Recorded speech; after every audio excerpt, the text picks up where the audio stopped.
Что касается валюты, то остров Кипр это была фактически английская колония.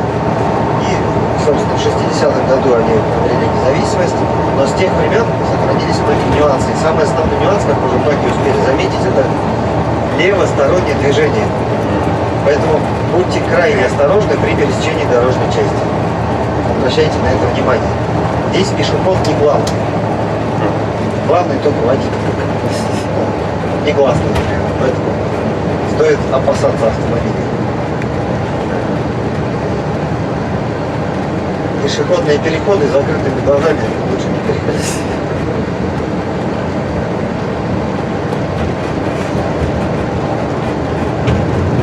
Погоду смотрели в интернете? Кто-то смотрел, кто-то нет. В любом случае, вы прилетели в пик сезона, самая жара, духота. Температура ночью около 30, может быть, днем под 40 в тени. Очень большая влажность, и все это тяжело переносится. Поэтому во всех комнатах кондиционеры, отдыхайте долго. В северо-восточной части Средиземья общая площадь острова составляет порядка 9251 квадратного километра. Протяженность по горизонтали 240 километров, по вертикали 100 километров, 240 на 100. В принципе, компактный остров достаточно.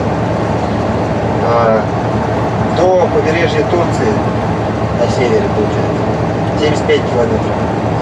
До африканского побережья 320 километров. С востока до побережья Сирии порядка 105 километров. 60% территории острова занимает Республика Кипр.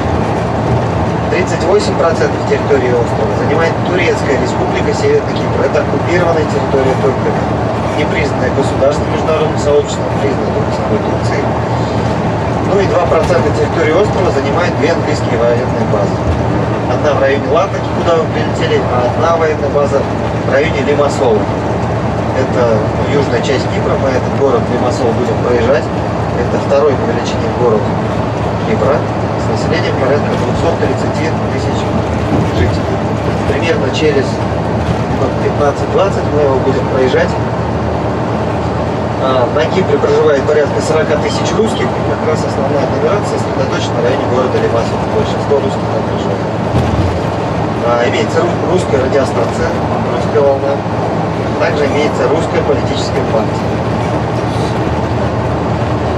Вообще, почему такая ситуация произошла? Почему остров разделен на две части? Почему оккупирована территория? В 1974 году турки под предлогом защиты своих граждан, потому что здесь турки-киприоты тоже проживают на северной части острова, вели свои войска, и в течение 1974 года здесь велись ожесточенные боевые действия.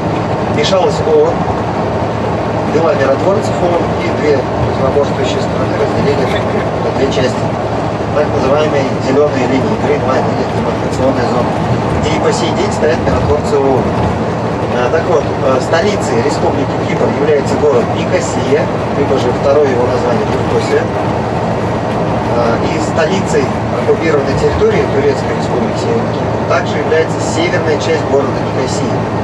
И собственно, столица здесь, это один из немногих городов в мире, как в свое время Берлин, разделен на две части границы. Общее население Кипра составляет порядка 900 тысяч жителей, 850 тысяч, без учета туристов.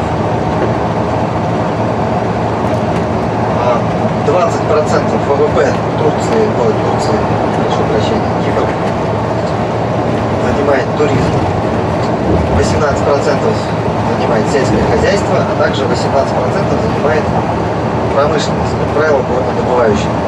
Ну и остальная часть, доля, 30-40% порядка, это занимают здесь финансовые и юридические услуги. Ну, туризм, понятно, само собой, горнодобывающая промышленность. Чем она ставится? Вообще, Кипр издревле богат залежами медной руды. Медь по латыни это купрум. И киприоты считают как раз, что название меди купрум пошло именно от названия острова Сайпрус. Что касается сельского хозяйства, то здесь небольшая доля животноводства, коровки, козочки, барашки, свинюшек разводят. Из овощеводства это стандарт. Помидорчики, огурчики, баклажаны, где-то картошечку даже засеивают. Ну и уже фрукты. Здесь, конечно, большое обилие достаточно.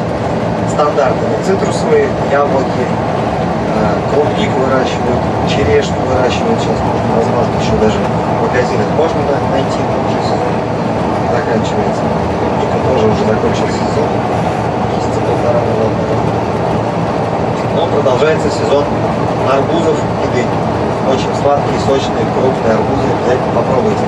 Также в районе Пафоса большие плантации бананов, королевские бананы, большие бананчики. Очень сладкие, вкусные и полезные, богаты всем аминокислотным составом.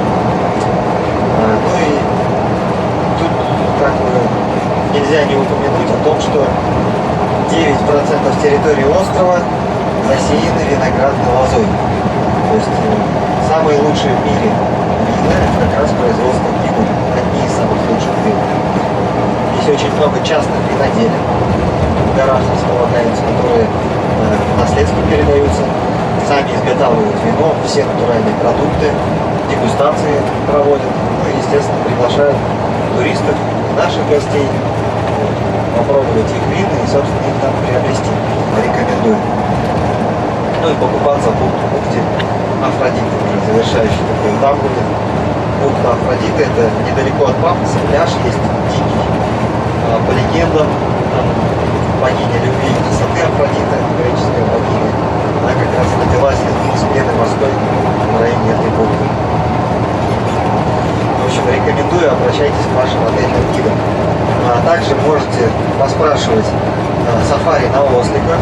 Очень интересная экскурсия. Здесь ослик — это национальное животное. До развития транспортной инфраструктуры все пользовались осликом.